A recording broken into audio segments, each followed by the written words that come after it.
వలన మనం దైవారాధన చేయడం వల్ల మనలో కూడా సకారాత్మకం అంటే పాజిటివ్ ఎనర్జీ అనేది మన ఇంట్లో మనలో ఉండడం వల్ల మనం చేసే ప్రతి పనికి మనకు విశ్వము తోడ్పడుతుంది. విశ్వం తోడ్పడడం వలననే ప్రకృతే కదా మనకి లక్ష్మీదేవి స్వరూపం, పార్వతీదేవి స్వరూపము.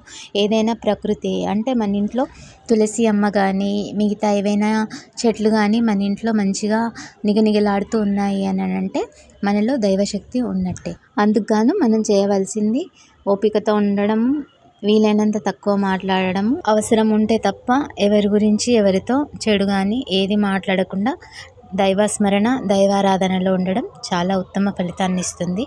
ఇదండి ఇవాల్టి వీడియో. మీకు నచ్చినట్లయితే please like, share and comment to my channel. Subscribe చేసుకోవడం మర్చిపోకండి. మీరందరూ కనుమ పండుగ సంతోషంగా, ఉల్లాసంగా, ఉత్సాహంగా చేసుకుంటున్నారని ఆశిస్తూ మీ ఇళ్లకు క్షేమంగా వెళ్ళాలని కోరుకుంటూ అమ్మవారి దీవెన ఛానల్ తరపు నుండి మీ అందరికీ కనుమ శుభాకాంక్షలు. శ్రీమాత్రే నమః. జై శ్రీరామ్.